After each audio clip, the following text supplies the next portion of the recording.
अभी आप देख रहे हैं तेलंगाना समाचार। కాంగ్రెస్ సైనికునిగా ఎంఎస్ఆర్ ప్రస్థానం డాక్టర్ కమ్మంపల్లి సత్యనారాయణ. మాజీ మంత్రివర్యులు మాజీ పిసిసి అధ్యక్షులు కరీంనగర్ ముద్దుబిడ్డ స్వర్గీయ ఎం సత్యనారాయణరావు ఎంఎస్ఆర్ గారి వర్ధంతి పురస్కరించుకొని నేడు కరీంనగర్ డిసిసి కార్యాలయంలో ఏర్పాటు చేసిన కార్యక్రమానికి మానకొండూరు ఎమ్మెల్యే కరీంనగర్ డిసిసి అధ్యక్షులు డాక్టర్ కవ్వంపల్లి సత్యనారాయణ గారు హాజరై ఎంఎస్ఆర్ గారి మనవడు మేనేని రోహిత్ రావు గారితో పాటు పలువురు నాయకులతో కలిసి సత్యనారాయణరావు గారి చిత్రపటానికి పూలమాలలు వేసి ఘనంగా నివాళులర్పించారు. ఈ సందర్భంగా కవ్వంపల్లి సత్యనారాయణ గారు మాట్లాడుతూ ఎంఎస్ఆర్ గారి తృతీయవంతి సందర్భంగా ఆయనకు కాంగ్రెస్ నాయకులు, కార్యకర్తలు, మహిళా నాయకురాళ్ళందరూ కూడా ఘన నివాళులు అర్పించడం జరిగింది.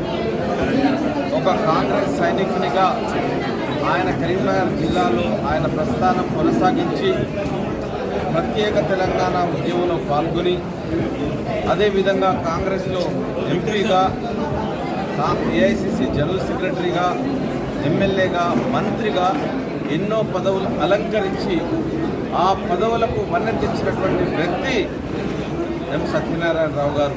అందులో ఏ సందేహం లేదు, సంశయం లేదు.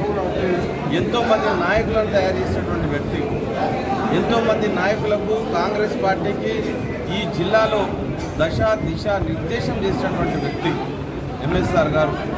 ఆయన చూపిన బాటలోనే ఈ కరీంనగర్ జిల్లా ఈరోజు కూడా కాంగ్రెస్ పార్టీ బలంగా ఉన్నది, ముందుకు పోతూ ఉన్నది. మొన్నటి రోజు ఉమ్మడి కరీంనగర్ జిల్లాలో 8 సీట్లు గెలుచుకోవడం జరిగింది.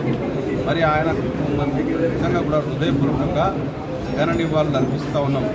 ఆనాడు తెలంగాణ ప్రజాసమితి పెట్టి ఆ రోజు కూడా తెలంగాణ కావాలని కాంక్షించినటువంటి వ్యక్తి ఎంఎస్ఆర్ గారు. ఆయన ఎంతో మందికి సేవ చేస్తున్నారు, ఎన్నో విధాలుగా చేస్తున్నారు. ఆయనకు నిజంగా కూడా ఈరోజు కాంగ్రెస్ కార్యాలయంలో ఘన నివాళులు అర్పించడం నాకు కూడా గర్వకారణంగా ఉన్నది. తప్పకుండా అందరూ వచ్చి చేసిన నాయకులు, వారి మనవడు మేనేని రోహిత్ రావు గారు, అదేవిధంగా సత్యనారాయణ గౌడ్ గారు, వర్కింగ్ ప్రెసిడెంట్ పద్మాకర్ రెడ్డి గారు, పులి ఆంజనేయులు గారు, మా జిల్లా మహిళా కాంగ్రెస్ అధ్యక్షురాలు సత్యప్రసన్న గారు, ఇతర నాయకులు ఆకార భాస్కర్ రెడ్డి గారు ఈ యొక్క వర్ధంతి సందర్భంగా వాళ్ళందరూ పాల్గొనడం జరిగి వాళ్ళందరూ కూడా ఆయనకు నివాళులు